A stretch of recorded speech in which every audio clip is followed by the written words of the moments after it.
Welcome to By the Way with Beth and Stacey. I am Beth Cooper. I'm Stacey Earlywine, and we're still in spring here, and I'm ready for summer. Yes, I'm ready for summer too, and I'm ready for summer vacation. I'm ready for my kids to sleep in, and for me not have to get up every day and get them out the door. Yep. That's what I'm ready for. That is one thing that I do not miss about having children. Yeah, that's the worst. That was the best thing about homeschooling. We did it on our own schedule. Like they started around 8:30 in the morning, but there was no pressure to like, get up, you're going to be late. Yeah. You know, it was like they just casually got up, got their teeth brushed, sat down, grabbed a bite to eat, and then we sat down. And, I loved summertime, because my mom always worked, and even when the boys were there in summer, it's like, I let him sleep. When I was a teenager, I'd sleep till 11 o'clock, get up, watch Young and the Restless, eat a frozen pizza, and go back to sleep. Oh, yeah. And then when Mom would be home, she got off work at 4 o'clock, and then about 3:45, bust butt to get the dishwasher unloaded and do what she wanted to do. I loved summer vacation. I love summer, too. That's how mine were. I slept a lot and did whatever. I didn't have a schedule. I wonder if some people keep their kids still on a schedule. Yes, they do. And they say that works for them. I try not to judge.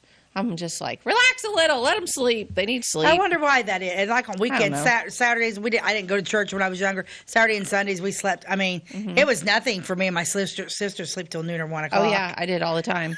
All the time. My mom and dad are watching, and they'll say, yes, she did indeed sleep that late. And it drove them both nuts. My dad, and he's watching, and I'm going to tell you that one day when he is old and I am helping to take care of him, I'm going to wake him up every day with a vacuum cleaner. I'm going to be vacuuming the living room to wake him up because that's what he loved to do. Was he one of those? Yes, it drove him crazy. I was still asleep, so he'd start the vacuum, start cleaning up, and I'm like, ugh. Yeah, my parents, we didn't really, as long as we got when Mom was working, as long as we got stuff done before she got home, she didn't care how long, See, I think the people that keep their kids on a schedule are also the people that don't sleep in themselves, so they don't get it. Yeah, I love like to sleep Jason, in. like him and I we don't see eye to eye on this issue. So, like in the summer, he will have one. Of course, he won't be there, so it won't matter. But he'll think the kids should all be up and out of bed by 8 a.m. and go on with their day, and they should be outside playing, no video games, no nothing.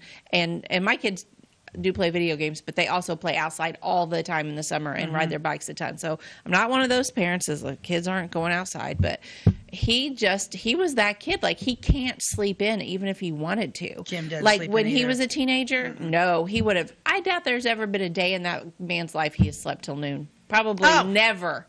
Probably never because not even when Jim was sick. Yeah, no. Like he would get out of bed and get going and start his day and be off and about in the neighborhood and do all these things and have more done by noon than what I ever hadn't even made it out of bed yet. So he just doesn't see it like I see it, like the way they should spend their summer. But all three of my kids are more like me. So when it comes to sleeping. Yeah. So Jim is one of those sleep. Days over at 9 o'clock in the morning. Yeah. Might as well just go to bed because the day's over. I admire people like that. I really do. I'm just not that person. I'm not that. I'm a sleeper. I require a lot of sleep. I like 9 hours a night. I don't like morning. And it don't matter if I've slept 12 hours. I do not like mornings at all. I don't either. And you know what? My mom doesn't either. My mom didn't Jason either. loves mornings. And like if he gets up early, like he has a lot to say. He's very chatty in the mornings. Ew, Jim leaves. Yeah. Go build a ramp. Go do something. Well, Jason's usually gone too, but there's been a lot of days like especially back when I was sick and we would travel back and forth to St. Louis for appointments and we'd have to be there by like 8 or 9 in the morning. So that meant we left our home at like 5 in the morning and he would be wide awake driving me chatty, talk all the way from Florida to St. Louis. And I'm just sitting there like quiet as a mouse. Well, yeah. 'Cause I just don't talk that much in the morning. I don't either. Oh, I'm not really a morning talker either. I appreciate him keeping me company. I do, but it's maybe I'm not he's just talker. trying to make it easier. No, he's like that no matter the situation. He's just a talker in the mornings. He's wide awake and happy, and I am not. Now, Jim wakes up happy in the morning, and I'm like, I admire that. I do. I don't know if I've ever woken up happy. Well, it's so funny, like, because I love to camp. We go camping, and I love to camp, and then, like, everybody, like, we go with Becky McNelly, and so anyway, but, like, Becky's an early riser. Destiny, Destiny's like, you need to get up and watch the sunrise. I'm like, I saw the sunset. It's just as pretty. Yeah. You know, Destiny's an early riser, and they'll be like, oh, they get up and eat breakfast. I'm like, well, no, don't wait on me, because I'm not going to get up till 9:30 or 10 o'clock. Yeah. I'm gonna sleep. That camper, I love. My gosh, I love to go camping. I love to sleep. We were gonna go this weekend, but it's supposed to rain on weekends, so I think we canceled it. But no. So I'm not an early. Oh, Destiny's an early riser, and she gets up early and likes the. Not I. I am not an early riser. Me neither. Unless I'm at Disney World. I have to say that might be the only time that I've ever gotten up early and been fairly happy. Really? Yes, because I am there to get my money's worth, and I will get up early, and we will get to the park when it opens, and we're that family. Disney seems like it would be exhausting to me. That would not be a vacation. That is my kind of vacation. I don't like to sit. I like to when I'm spending money on something like that. I want to get my money's worth. I want all of it, as much as I can in one day. Really? Yes. Oh, gosh, I'd be exhausted. Yeah. I like a beach vacation where you don't do. I like cruises where you have days where you're just watching the world go by. Yeah. I like that ocean. I don't want to go. No, Disney. I'm not a Disney way we're person. different. I can't. Yeah. I could do Disney once a month if I had the money. Oh, love it. No. Love it. Love it. I love all of it. But Jack and I were watching something yesterday. It was like a dinosaur ride at Universal Studios. Mm-hmm. I might like it. I can't even ride anymore. Shoot, I got on the log ride last year. Was like, I got such a headache. I used to ride all the time. Oh, well. What happens? Why do you get old and not be able to do that? Well, stuff I get anymore? motion sick, and I've always been like a motion sick kind of gal. And as I've gotten older, it's gotten a lot worse. And so, like before I travel now, I will wear one of those little patches behind my ear from the doctor, and then I can pretty much do almost anything at Disney World. There's still one or two rides that I'm like, that's pushing it too far. I know from experience, but yeah, but like I can fly, ride in a car, backseat, anything, and not get car sick. Really? Those little patches behind your ear are amazing. Like if you're prone to car sickness, you should really talk to your doctor about that before you travel. Yeah, I'm thinking about that because we're taking that in June. Jim and I are taking a 2-week Mediterranean cruise. Yes. And flying doesn't bother him, but and the cruise ship is huge. I don't even know the boat's moving, but I'm thinking he gets a little motion sickness. He should probably get one of those patches. Yeah, do you have to get a prescription for that? Yeah, it's a prescription only, and they last for 3 days. But here's a pro tip: I wear mine for almost a full week, and I still don't get sick. So you can leave it on there a little longer. Of course, I'm not a doctor. I probably shouldn't have said that on air, but I wear mine longer. Well, they didn't want you to buy more patches. But they can, I think, give some people a little side effects, such as a little bit of like dizziness. Really? But I've never had that happen, nor have all three of my kids wear them too. Nope. None of us have had any side effects. No, I don't get, like, even when the boat took off, I was like, I think we're moving. I never even had a... But for some reason, I can't ride. I mean, I don't know what it is about that. Swings, I used to love to swing. Oh, I told you my story about getting a porch swing from my porch, right? Yeah. And I can't do it. I can't even sit on a porch swing and swing anymore without getting sick.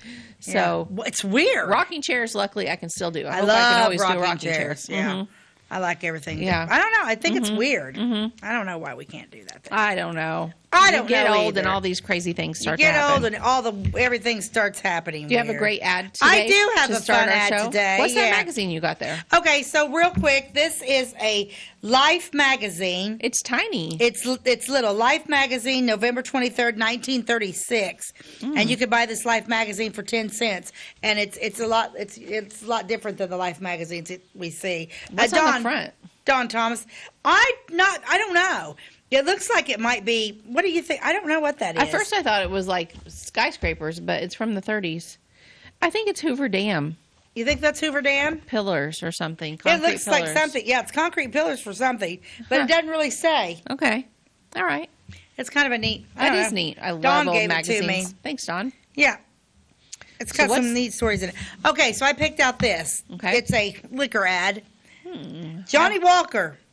Have you noticed how those who stick with Johnny Walker have a familiar brisk stride in the morning? Ooh. Brisk stride. It might be a little crooked, but it's brisk.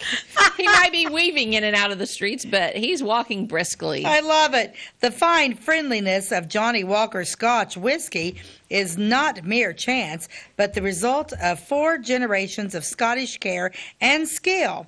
Since 1820, Johnny Walker and Sons have collaborated with time to produce sound, honest whiskey.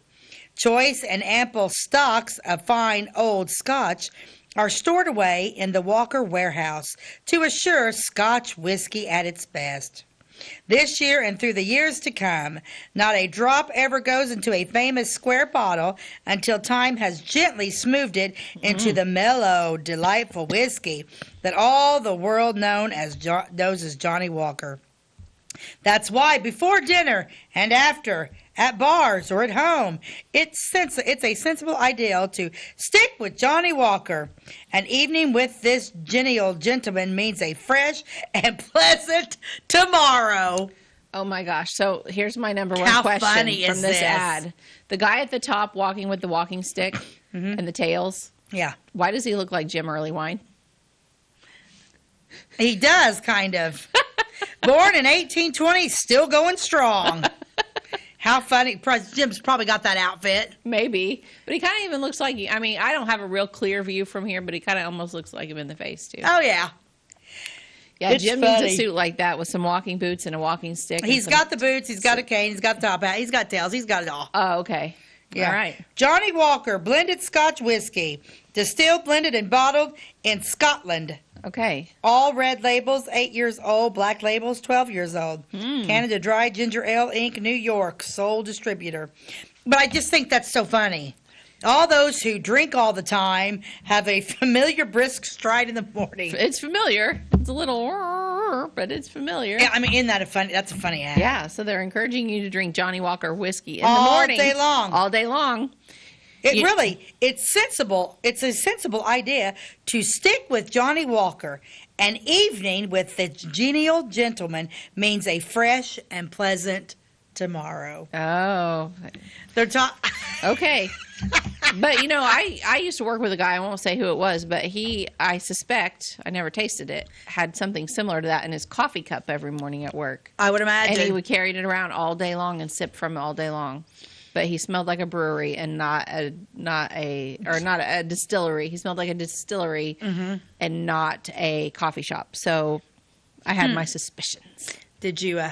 Did he have a brisk walk in the morning? He had a very slow shuffle in the morning. I have a feeling there's a ton of people driving around with their $100 Stanley cups liquored up all day long. Oh, yeah. And their Huck's big swigs. You don't want to just grab somebody's big swig thinking it's yours and drink it because you never know. You never know what's in there. Yeah. No, here's a funny story for you. One time when I was a teenager, I was with a friend and in Salem, and her friend who I'd never met before, and her parents picked us up to take us to an event. It was some kind of teenager night or something, and I don't remember. But this couple, nice couple I'd never met before, were just driving us to the event in Salem. While we were on our way to the event, they got pulled over by the police for driving too fast out there by like Selmaville Road kind of area.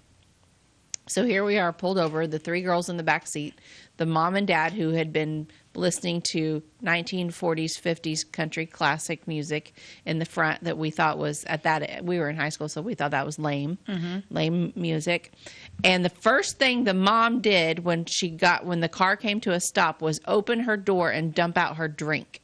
Oh, yeah. And there was two police officers in the car that pulled us over. That is a big no-no for those of you that don't know. You don't do that because that just automatically makes you look guilty. Now, she was the passenger, not the driver. So one policeman came up on both sides of the car, one to greet the driver, one to greet now the passenger who had the door open and there was a big wet spot. He took the cup away from her and did this and got a big whiff of it, and she was mortified and was like, I really don't think she had been doing anything bad or drinking anything like that at all. I think she was ultra naive. She just saw it as an opportunity to get rid of an old drink. Like, she was just like, oh, that just had ice in it. I was just kind of getting ready to clean, move things around, and I didn't want the drink in the way, and I was trying to get to the glove box, and the drink was here, so I thought I would just dump the drink. She had a good story. I, to this day, don't know if she'd been drinking or not. But he didn't, I guess the police officer did not smell anything, but anyway, well, let's just drink the vodka. Vodka don't have scent, so there you go. Oh, really? Yeah, you can drink vodka all day long and nobody'd know it unless they tasted it. Oh, okay. I didn't know that. That's from personal experience. Now we know why she does such a good job cutting hair. Exactly. No. And on that note, we're going to take a commercial break and we'll be right back.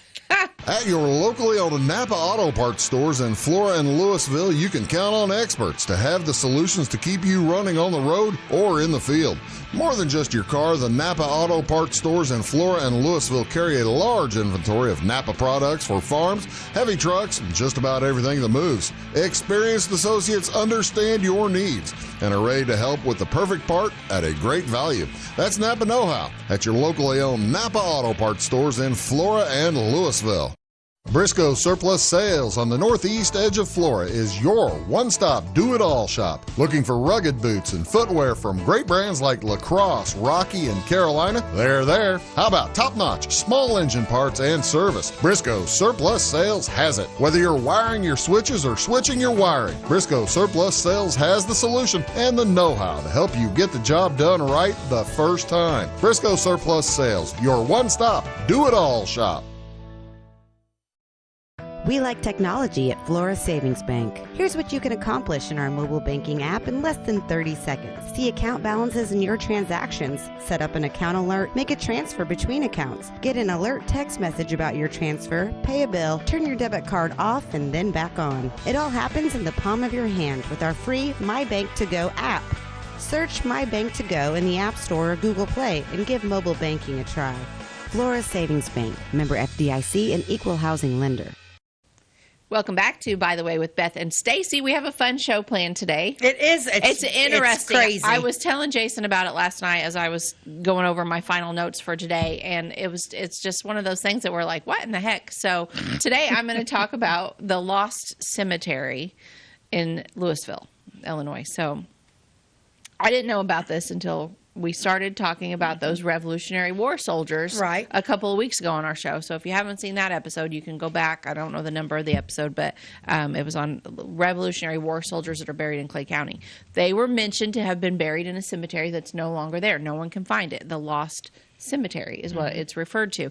Now, if you go to findagrave.com, which is one of my favorite websites, I have the app to do research on, it actually is listed. You can find it on there, but there's only 3 people buried there on the app that they have listed because those are people of importance. But this cemetery had over 300 people buried in it. It was a big cemetery.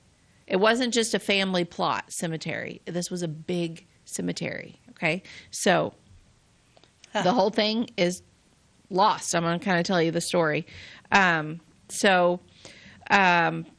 do you lose an entire cemetery? Basically, it comes down to one man who I tried to track down because I wanted to call him out by name. I didn't find his name, but it's probably a good thing because he probably has relatives that still live here and they would be mortified that I was, sullying their family name, their good family name. Okay, so there was an account of Clay County history that was written in 1884. Okay, it was called History of Clay and Wayne Counties. I've actually had a copy of that book that I've went through at the library. They have it at the Flora Public Library. You could peruse it. It's kind of a dry read, but it is one of the original histories of our counties. And then they did a reprint of it in 1969, and they did added some maps and an index. So in the book, you can find the account of the Lost Cemetery, as it was once called. It was situated about 4 blocks south of the public square in Louisville. So if you are in Louisville and you're at the square, you're just going to go south like you're going toward the American Legion. Okay? That's about 4 blocks. It seems inconceivable that this could even happen, but basically the cemetery had passed into oblivion, so to speak. So back then, there wasn't a lot of people taking care of it. It was still 300 people were buried there, and they were still burying people there kind of up until when this happened, I think. But it was like you didn't have weed eaters back then, and you didn't have the lawnmower. So in the summer, it got overgrown. I just think as time went on, it became more and more to take care of. But the thing about this cemetery is it was at a time where there wasn't a lot of cemeteries around. Nowadays, there's a lot more. And it was at a time where the population was not as high as it was. So the people would bring their dead from a 15-mile radius to be buried at this cemetery. So if you think of a 15-mile radius from Louisville, my gosh, that includes, Clay City, Flora. Oskaloosa, Sailor Springs, Ingraham, Flora, all of these. There were a few other cemeteries, but people were drawn to this one. So it was really growing. So the last person that was said to have been buried there was a man named Grissom Lee, but I don't know the date on that. Was there tombstones there? Yes, I believe there were a lot of tombstones there, but none of those tombstones exist anymore. What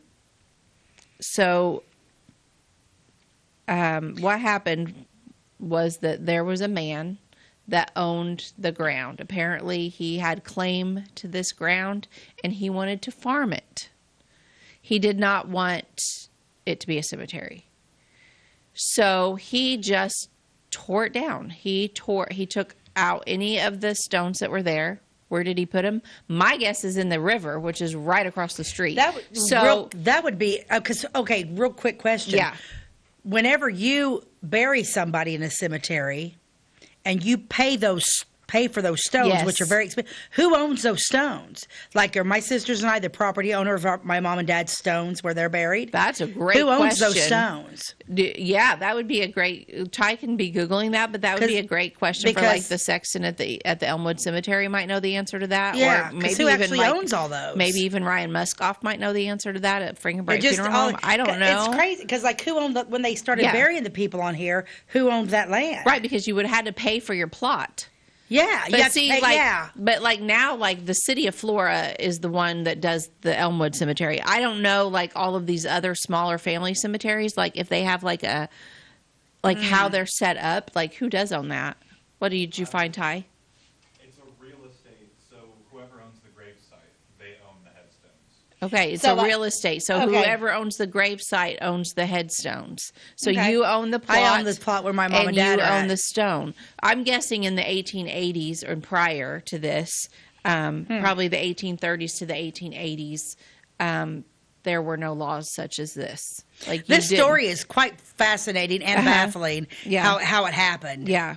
Okay, continue on. Okay. That question just hit me all of a sudden. I'm like, wait a minute. So he plowed this man that we do not know his name, nor do we know who he was exactly. He plowed up a good portion of the cemetery, the biggest cemetery around, mind you, not just some little bitty six graves. No one's going to miss them. They've been dead for over 100 years, and nobody comes to visit them. Kind of graves. No, these had more recent graves in it, and it was the biggest cemetery around.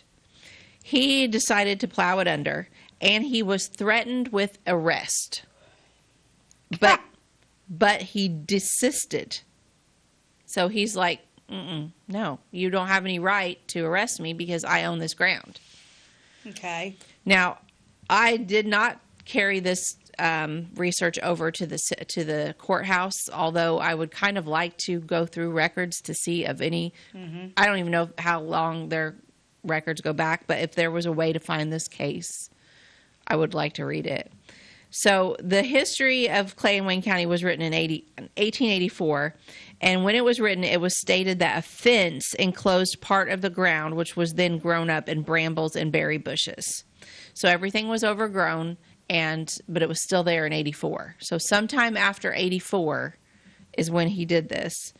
So it's a huge shame, but I'm going to show you a picture That's crazy. of where it is thought that the cemetery is located. Ty, do you have a picture? Ta-da! This is the parking lot of the American Legion in Louisville, Illinois. And it is said that most likely, although no one knows for sure, that most likely the cemetery is right underneath this parking lot and perhaps the building. So if you go 4 blocks south of the square, you pretty much end up right here. Now you can see in the back of this photo is like a wooded area back there. That could be part of it too. I'm from the vantage point of where I took this photo, we're right along the edge of the road. And if you go to the opposite side of the road, that's where the river is. That is the Little Wabash River. So it couldn't have been on the other side of the road because there's not enough land there. And it's pretty much a straight drop down into the river. However, if I were going to be a bad man and tear up cemeteries and get rid of all of the stones that were there, or probably there were 300 people buried there. I'm guessing at that time not everyone had stones, but they might have had some kind of marker. And where I would think that you would throw them in the river. I swear I would do. Yeah, I would love to have somebody that's like a diver or something, or there's a way. Because what to, year like, did this happen? We don't know the year, but it was after 1884. Well, how deep is the river right there? Probably not that deep. Probably not deep. We should have put our mud boots on and went walking down the river. No thanks. Have you seen what is in that river? No. I have one time. I saw this big fish come up, and it was like a gar fish, like one of those really scary, like looks like an eel. Ugh. Blah. Have you ever seen that River Monsters TV show? Yes. There's an episode of that show that me in the haunts ocean me to this day. Them river monsters are terrifying. And and they're right here in Clay County. There are monsters in there, I'm sure of it. I don't want to get in, but I would be interested if there was somebody that was into that kind of thing, that liked to go searching for treasure. There's got to be somebody. And to figure out mysteries. This is a mystery. This is a mystery. I don't know what finding the stones would solve. Probably nothing, but I do feel like to put this kind of back, or at least put a monument up for these people. Something. Maybe the American Legion would be interested in doing that, because, shout out to the American Legion, there are at least 4 Revolutionary War soldiers buried there. There are not very many Revolutionary War soldiers buried in Clay County, period, let alone to have these all buried together in your parking lot. Like, do you even know this, like American Legion Louisville members? Do you know this? Because you should. This is all just coming to me. I didn't have any of this part planned. But, I mean, wouldn't that be an awesome thing for them to do? That would be neat. Yeah, to put up some kind of marker. So, okay. Well, I'm assuming your story is going to talk a little bit about, okay, so now it's like this man, he owns this land. So now we're to the point he wants more farmland. Yeah. So he's taking down that, but I'm assuming he didn't dig up the actual. No, I don't think he could have removed the bodies. I mean, my gosh, that would have been. I mean, it's not like he had any big equipment or anything to do any of that. He just removed the stones. So I'm sure the bodies are all still there. And we've all been just parking on them for class reunions at the American Legion. That's really kind of creepy. Yeah. I mean, and I'm guessing it's the parking lot, because that's a lot of other people's guess. It could not be the parking lot. Maybe it's the building. Maybe it's the woods behind it. But if you gauge from where the road is, and the road's pretty well been there the whole time, it's probably where the parking lot is. That's a really good guess. And it's not like nobody, because it literally talks about the Lost Cemetery. Yeah, it's called the Lost Cemetery because over time they were like, well, it was either this field or this field. And then it became, well, it was either this field or this area. Well, I remember it was about 4 blocks south. It's hard to tell because it's all farm area. You know, it just got lost. It got lost to memory. So that's just crazy. to kind of go over, the George Goebel Sr. is also buried there. He's the founding father of Louisville. We've talked about him on another episode. It was just about founding fathers. He's buried in the Lost Cemetery. Yes, he was also a revolutionary. Let's see. Well, was he? No, I'm not sure he was. Yeah. No, George Goebel Sr. wasn't, but he was the earliest settler in Louisville Township. And in fact, Louisville was first called Goebel's Mill, named for that early pioneer. So he was the one, he got here right about the same time as the first guy in Clay County, Macaulay. And Goebel was just settled in Louisville instead of over by Clay City. Macaulay got the title of being the first one in Louisville, but him and Goebel were here within months of each other. One of the Revolutionary soldiers that's buried there, his name is Moses Johnson, and he served with the Virginia troops. Let's see, He lived to be over 100. He was pensioned. Some of these I mentioned on another episode. John Lewis, he was a Revolutionary War soldier there. Samuel Parks was a Revolutionary War soldier buried there. Nathaniel West was the 4th soldier who served in the Revolutionary War and is believed to be buried in the Lost Cemetery. He was from Maryland and born in 1750. And he entered service while living on Cross Creek, Virginia, which Cross Creek isn't that mentioned in Outlander. That's where they were. Okay. We need to take a quick commercial break, and then we'll come back and talk about this quite fascinating story. Yeah. We'll be right back. If you're looking for a loan for your brand new home, call Clay County State Bank. If you want to transfer money so your future will look sunny, call Clay County State Bank. We got checking and savings and bill pay too. An online banking, just ask our crew. For all your banking needs, we think you will agree. Clay County State Bank is the place you need to be. Clay County State Bank. At Clay City Banking Company, we're all on the same team, regardless of zip code. At home, work, school, or across the country, you can be part of our team with our cutting-edge mobile banking products. From your hand, you can check balances, transfer money, make deposits, and pay bills. Looking for a loan? We've got you covered with our mortgage, agriculture, commercial, and consumer loans. Join our team today. Clay City, Flora, Louisville, and Fairfield Banking Companies. We're the hometown banks, member FDIC, and equal housing lender. Tomorrow. Some fear the uncertainty it brings. Some trust the promise it holds. At Grinnell Mutual, we are always looking forward to tomorrow, growing and innovating. So even if the plans you have for the future aren't the same as the plans the future holds for you, you can be ready. Because we'll be ready, like we have been for over 100 years. Trust in that. Trust in tomorrow. Talk to your mutual agent today. Your local agent is on the square. Louisville, Clay County Farmers Mutual Insurance. Welcome back to By the Way with Beth and Stacey. Today we are discussing the Lost Cemetery in Louisville, Illinois. And I was talking about the American Legion putting up some kind of marker. I do want to say there is a marker on the square at Louisville about the Revolutionary War soldiers. That was put up by the DAR, the Daughters of the American Revolution. Mm-hmm. I don't think it says anything about that cemetery in particular. It just mentions the Revolutionary War soldiers. Right. Okay, so that is there. So I'm not going to discount that and say there's no marker. But I do believe if there is a good reason to believe where this cemetery is, or at least near to it, I think a marker would be a nice thing. I think 300 people buried there. The founding father of Louisville is buried. Yeah, and the Revolutionary War soldiers. Not to mention, who knows all. I mean, everybody has a story. They all have a story. What if that area is haunted? I'm gonna go with yes. It is. That's why when you were telling me about this story, we were driving around the other day. It's like, have these people not seen poltergeists? I'm wondering if anybody at the that frequents the American Legion in Louisville have any ghost stories from that building, and if so, what are they? Tell us, and we will do an episode on that in October for our Halloween series. Yes, that's right. So if you're watching this and you know stuff about that building, let us know. Okay, so in this article, it goes on to say that it's not uncommon for a small family burial plot to disappear over the years, but it is extremely rare for a cemetery the size of this one to disappear. 300 graves just to be gone. This column that I'm taking a lot of my information from was written by Rena Lentz Thomas.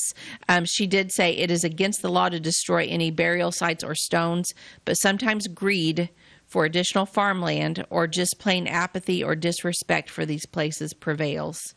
I'm surprised the citizens didn't do more to stop him. I'm shocked that something wasn't done. I don't know. I think it's very weird. Mm-hmm. I think it's very weird. I wonder if he was a prominent citizen that no one wanted to go against. Maybe he was.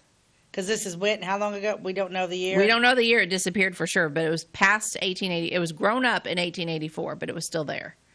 Yeah. Okay. So 1880, who knows? And I wonder, well, you'll have to tell me who it is afterwards, after we get... Oh, I don't know who it is. Oh, we don't know who it is. I don't know. If I knew, I'd call him out.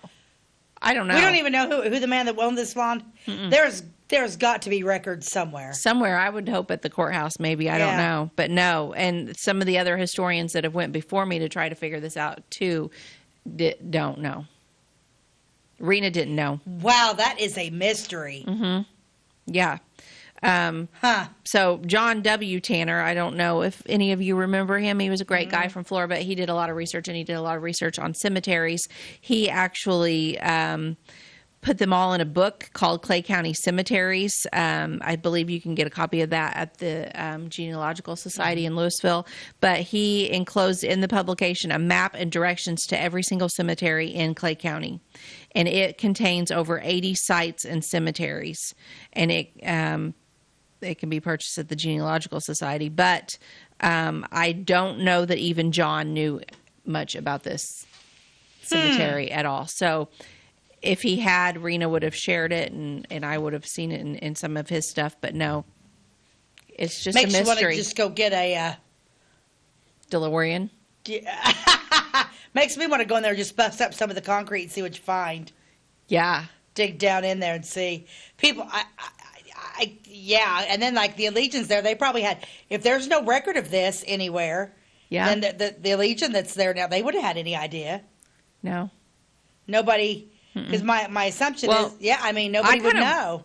Let's show that picture again, please, of the parking lot. I would kind of like to go poking around a bit in that woods back there. Yeah. And just to see if you can find any concrete headstone, broken pieces, or anything back there. But we don't know for sure. That it went back that far. My gosh, it could be completely covered by concrete in the parking lot now. It may not be in the woods. Or maybe he chunked pieces of it back there in the woods instead of the river. There's got to be something, some of it, somewhere. And what did they use for markers in the 1880s? I mean, they did have stones and stuff. Oh, they had the ginormous ones. Yeah, look at Sam White's. Yeah. Yeah. Yep, so... Yes, I mean, our founding father's got a ginormous stone. I would bet George Goebel had a pretty darn big stone. I bet he did too. Yeah. Very interesting. Huh. That's, I don't know, that's crazy. So I'm going to switch gears and tell you another little story. I want to hear another story. Okay, this is another cemetery thing. I kind of felt like they went together. I'm going to talk about the Leonard Cemetery. Have you been to that one? It's northeast of Clay City. Mm-hmm. It's little. There's a bunch of Wheezes buried there. That was the main family buried there. But the Wheezes were German, I believe. And this is about the story of a young German who died when he was 35 years of age. His name was Joseph Hurtis, which is a Clay City name still to this day. Mm-hmm. He was born in Germany in 1832, and he came to the United States around 1850 when he was a teenager. And he lived in Macoupin County, Illinois, and he married a lady there by the name of Mary Ann Higgins. She was a minor, probably 16 or 17, something like that.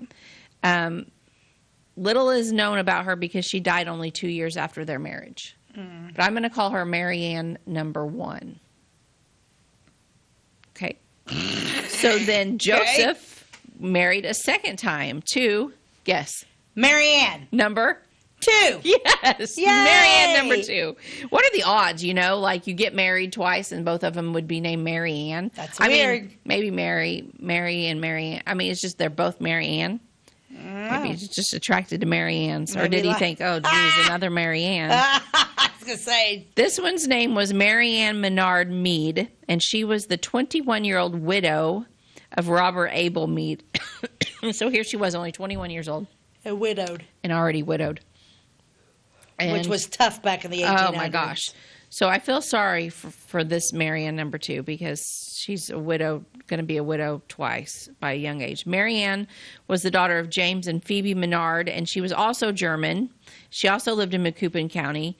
And perhaps Joseph Hurtis and Mary Menard Mead met in Macoupin County earlier, but eventually they both ended up in Clay County where they married each other after losing their spouses. So they somehow, both of them managed to move here from Macoupin County to Clay County, and they lived on a farm northeast of Clay City, and they had 2 children. James Monroe, love that presidential throwback there. James Monroe, they called him Roe, and and Samantha Jane, both cute names. Roe was born in 1863 and Samantha in 1865. Now, a rather unexplainable event happened in Joseph's life. He joined the Civil War effort. You may be thinking, well, what is so strange about that? It was the Civil War. Why wouldn't he have joined the Civil War effort?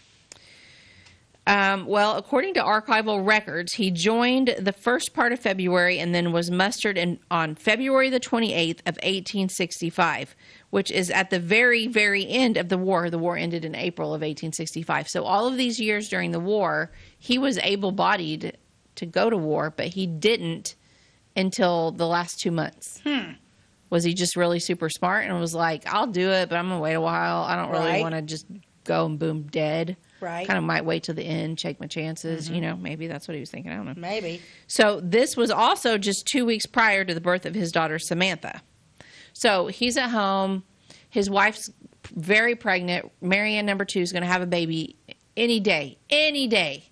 And he's like, yeah, I think I'll go now. What the heck? What the heck? Why now? Okay. He went with 2 of his neighbors, Henry and George Payne. And this is the kicker that may have been so attractive to suddenly leave right when your wife's about to give birth and you've put off all these years of not joining the effort, and now all of a sudden you go, because there was a bounty of $33 which was paid at the time of their discharge. So they were getting paid $33 to join. So I think that is what finally he needed the money. So it was a short tour of duty in the war, which caused his demise as he died less than a year and a half after being discharged as a private. He was buried in the Leonard Cemetery, also known as the Snyder or Weiss Cemetery, located northeast of Clay City in Pixley Township. So he did go to war. He did not die from an injury, but he died from the ill. You know, they were all sick. Like, the conditions were terrible. You got diseases. There was all this bad stuff going around.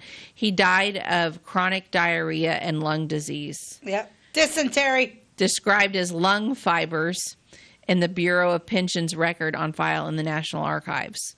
So he made it home, but he only lived like another year, maybe a year and a half. His 2 comrades that had went with him, Henry and George Payne, testified in written documents before the Bureau of Pensions on behalf of Marianne number 2, Joseph's little widow, and they attempted to acquire a survivor's pension based on her claim that his death was service-related. Her claim was denied.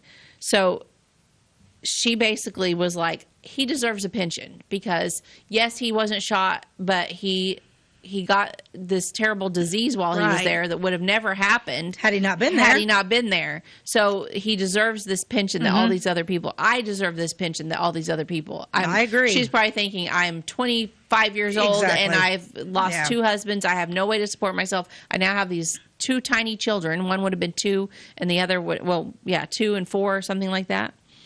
Anyway, her claim was denied, saying there was no evidence to support her claim. So despite the affidavits of his comrades, there were no medical records to substantiate the cause of death.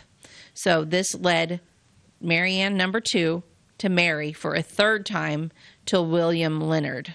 They had no children. So I kind of feel bad for Marianne number 2 because it makes me think, if she would have gotten that pension, would she have gotten married to the other guy? I mean, that's maybe sad. times That's were a sad hard. story. Times were hard, and women didn't really have many other options other than to marry.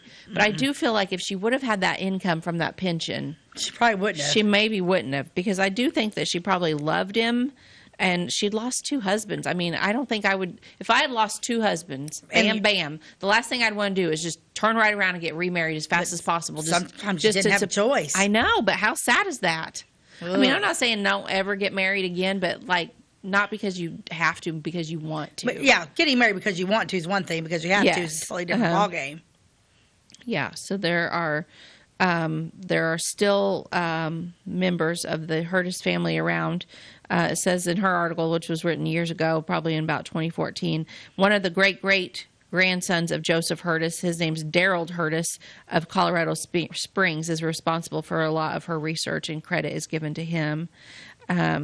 So previously on the gravestone of Joseph Hurtis, it was a GAR gravestone, which means Grand Army of the Republic. Oh, I've never heard of that. And I think that's what they put on some of the old headstones from the Civil War, because he joined the Grand Army of the Republic. Now that I think about it, some of those, you can look back and This was a remote cemetery, and this gravesite was displaced during decades of neglect before cemetery stewardship was mandated. So at some point, cemetery stewardship was mandated. I don't know the year for that. We'd have to find it. And I'm assuming that somebody's responsible for taking care of them. Yes, but at some time his original stone was destroyed as well. Well, we need to take another commercial break. Okay. We'll come back and finish the cemetery etiquette. Okay. We'll be right back. Do you bowl like this? That's great. Do you bowl like this? That's great too. That's because whether you're a pro or you just want to have a lot of fun, at Pegel's Silver Dollar Lanes, we have a lane for you. We have galaxy bowling, gaming for kids and adults, Joe's Pizza, a full bar, darts, pool, and fresh and clean bowling shoes. Boy, does that smell nice. So come on down to Pegel Silver Dollar Lanes in Effingham, where we have a lane for you. My name is Robin Stanford. I own Stanford Marketing. It's a promotional products business along with an embroidery business. And we do custom hats, t-shirts, anything, you name it, we can make it. People like that we do stuff in-house and we can actually make things here and that we're not contracting the work out to other places. We never say no. We always try to find a way to do it. If anybody can do it, we can do it. We are hardworking women, that is for sure. Come to Stanford Marketing in Flora for all your custom and promotional needs. Give me all your lumber. Doors, paint, windows, electrical, plumbing, and much more. Oh yeah, give me all your guns too.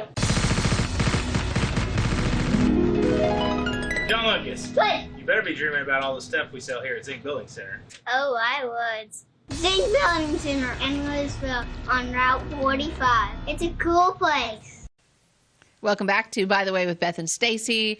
Today we're talking about some cemetery sadness of like cemeteries being destroyed and graves being lost. And I was just talking about Joseph Hurtis and how his grave in the Leonard Cemetery in near Clay City had gotten lost. The cemetery's still there, but his stone had kind of gotten washed away, not taken care of. Stewardship. Of graves. Yeah. Because Elmwood's owned by the city of Flora. Yes. But a lot of the cemeteries, there are so many cemeteries in Clay County, it's shocking. Yeah. When you go Clay and Wayne County, there's tons of them. But if they're owned privately, because like the Oskaloosa, the blacks were the Higginbotham, that's not being taken care of. So apparently if it's on private land, do they not have to, are they not responsible for taking care of it? That's a really good question. I'd love to know the ins and outs of that. Yeah, because it does make who's responsible for that. Yeah. I don't know either. I don't know the answer to that. Lots of family cemeteries. Yeah. So this the Henson cemeteries it's very well. The Henson Cemetery is very well taken care of. But I think a lot like the Oskaloosa Cemetery, great cemetery. I think it has almost like a board or something that's listed of Oskaloosa does, but not the Black Cemetery. Yeah, no, right. I'm talking about the big Oskaloosa one. It's nice. Yeah, that's where my grandparents are buried. Yeah. Well, Jim and I were driving around coming home Sunday, and it was nice. And we found a cemetery. I don't know if I can find it again. Jim would have, because it was on a bus route, and he was like, "Oh, I'm going to drive you by this cemetery that I found out there off of Bluebell, just a small cemetery we need to go visit." Okay, cool. We love to go visit cemeteries. They're fascinating. Oh yeah. Okay, continue on. Okay, so the Leonard Cemetery still is there and is I guess pretty well taken care of. I don't know, but it presently contains approximately 12 gravestones and is located up a lease road and north in a grove of trees surrounded by crop fields. So it's a little hard to get to. You got to have a good vehicle to go down the lease road. But at one time, Joseph Hurtis, the man that we're talking about, the man that was buried there, he owned the 40 acres adjacent to the cemetery, and his will directed that the land to be sold to pay for his debts. So records show that this was carried out, but I don't think Mary Ann number 2 wanted to sell it. I think she wanted to keep it, but she had to because his will said to. Okay, so luckily the widow, Mary Ann number 2, was able to acquire the land again many years later, and is, according to story, it still remains in the family. So someone in the family owns this Leonard Cemetery. So I also want to mention that this Mary Ann Menard Mead, Mary Ann number 2, is Rena Lentz Thomas's great-great-grandmother. Oh, how neat. Yes, so she is descended from her daughter Emma by her first husband, Robert Abel Mead. So this Joseph Hurtis was not Rena's great-great-grandfather, but she was related to the Marianne number 2 through her first husband. So anyway, very interesting story, and I will say that there is a new stone there that is put up for Joseph Hurtis. If you were to make it to that cemetery, it's a very pretty white stone. There, it looks like maybe marble. I didn't send in a picture of it, but it says Joseph Hurtis, Private Company D, 155 Illinois Infantry, 1832 to 1867. So the new tombstone, that's what they call it. So someone went together and put up a new tombstone for him. So a German immigrant came, fought for his country, lived here. Lived here, died here. Ended up getting a terrible disease, which killed him, which I think, modern medicine would have saved him, but they didn't have any of that. They did what they could. So anyway, cemeteries sad are story. fascinating. It's like people that Find a Grave app that we have is so, and I love going back through there, and it's funny, like because on an episode I've got a gentleman that I'm going to talk about, and you go back there, you find yourself just almost, it's like Facebook creeping almost, because then you're like, oh, it's great, it talks about who their parents are and their siblings, and then I love the one with the pictures. I mean, because of Find a Grave, I was able to find my great grandfather, my dad's grandfather, John Hemphill, and find out all sorts of information. Yes, if you about haven't him. been using if you like to do research, this is a free tool. It's not, you don't need a subscription like Ancestry.com. It's if you don't want to download the app onto your device, you can just go to the website. It's called findagrave.com. And sometimes from a desktop computer, it's almost easier to use. Have you ever looked like on the homepage, like there's a link where you can click famous people? And no. And then it will take you to the famous people's graves. So you could look up, Elvis Presley, of course, that's an easy one. Or Marilyn Monroe, and or even someone that's like a little less famous that might be kind of famous, but like not somebody that you think about. Can't think of anybody right off the top of my head, but they have a ton of famous people. No, because I just usually get on my phone and look, 'cause I'm just looking for local stuff. But I've never sat down at the computer and done it. So if you sit down at the computer, there's more information. I think you can probably do it from your phone too, but you'd have to know where to look. It's just a little bit easier to find maybe on the computer. But yeah, you can look. I've looked through my great grandparents on all sides, like looked at their graves, and then you can also edit those pages. So if you know something about that family that you need to add to it, as long as it's a fact, I mean, you should do that and add more information and add pictures. And there are people that have spent, it's got to be hours and hours and hours doing this for all of just walking through and I'm sorry. I need a drink. You need a drink. And putting in information on all of these grave sites in Clay County. Well, like Lady in Black. Yeah, that's who does it for Clay County. She's known as Lady in Black on the app. I don't know that she wants her real identity revealed, so Probably not. We'll leave it at that. But she has probably made it her life's mission to do this and to record history grave by grave by going through all these cemeteries and listing. There's a lot of information out there. She puts a lot of pictures research.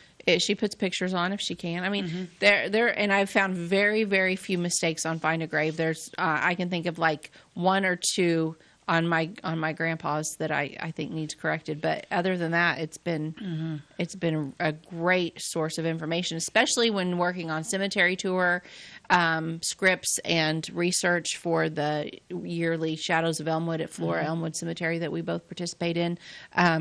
Because you find out so much information about who's buried there. And everyone has a story, really. So if you start digging, if you walk through any cemetery, just pick a random grave, start researching that person. There's probably something interesting that happened during their life or that happened to them or they were related to something. And, I found out something about my great-grandmother on my dad's side, I mean, it's just I need to write it for the cemetery because it makes it's a murder. I need to sit down and dive into that a little bit more. But that's interesting. It is very interesting. Murdered over a necklace. Oh my gosh. Yeah, so yeah, I mean it's very interesting. I think that would be my dad's mother's mother. Died young and was murdered, and I mean it's just really interesting. You start going back through there. I love the cemetery. When it's nice out, I walk the cemetery. It's nice place to walk, and there's not people. Right. And you'd be surprised how many people are out in the cemeteries walking. Yeah. Just getting good exercise and stuff. And Elmwood's beautiful. Right. So very well maintained. It's yes. I love Elmwood. It's awesome. Yeah, and I have walked through the cemeteries many times, but I have a problem where I don't really get much exercise because I walk so slow because I'm reading everything. Oh, yeah. Because I want to, I want to know, well, what does that say that for? What happened? Yeah, and then the next thing you know, you're. But I wish that if I could change the world one little thing at a time, I wish every gravestone said the cause of death. Me too. And I wish every obituary said the cause of death. Yeah, I wonder why they don't do that. I don't know. It's probably just like a politeness. Like, we don't talk about that. That's not how it's ever been done. But as a historian, like, you may not want your cause of death in your obituary, but 50 years from now, it's not really going to matter. But whoever's looking back over history stuff, they want to know what happened. What's the whole story? Like, let's put it all out there. None of it matters. You're dead. You're dead. Tell the whole story. Well, that's because I was talking. I'm going to throw my Aunt Marie, my dad's only living sibling, and I was talking to my cousin Michelle about it, and Aunt Marie was like, "Don't you put that out there about her, nobody." And I'm like, "Aunt Marie, what's it matter?" So then, of course, me and my little smirk, I said, "Well, you're close to death. I'll tell him." Well, if anything happens to me, I want my cause of death listed in my obituary. Okay. And on my gravestone. I'll put it on there. Yeah, that'd be great. Thanks. You're welcome. People need to know. 50 years, 100 years, people are going to want to know. Well, yeah, what happened to Beth Cooper? Yeah. Well, it's just part of the story. Like, why leave that out? Yeah, it doesn't matter. Yeah, it doesn't really matter. Because because there's death records everywhere, and it's all public knowledge anyway. Just might as well make it easier for us to get to. Exactly. All right. Make the research easier. Let's do it. Okay. Okay. I've got a quote here from Francesca Reigler. Happiness is an attitude.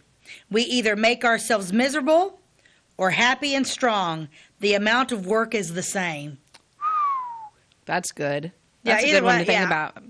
Yeah, happiness is an attitude. That's for sure. Make it or break it. Oh, yeah. I don't understand being miserable. I'm a pretty happy person, but I will say first things in the morning when we were talking about mornings earlier. Yeah, I don't like mornings. No, but the rest of the time I can be happy. Yeah. I'm pretty happy all the time. I'm a pretty happy person. But at the same time, I just don't talk to me in the morning. Yeah. Don't talk to me till you've seen me drive through the Dairy Queen. Yeah, no kidding. That's just probably safe to say for everything with me. Yes. Got to get some caffeine in me, and then the talking may begin. Yeah. Then we're good. But that's it for today, babe. Yeah, okay. Well, thank you so much for joining us. And as always, you can catch us on Wabash Catch TV, channel 100 at 11 a.m. New episodes air on Thursdays and Fridays. All of our episodes are also on YouTube. Our YouTube channel is called By the Way with Beth and Stacey. Reach out to us by email if you would like to, bytheway@gmail.com. And like and follow us on Facebook. We need more followers. We want more followers. So anyway, we will catch you next time. Thanks for joining us. God bless you and have a great day.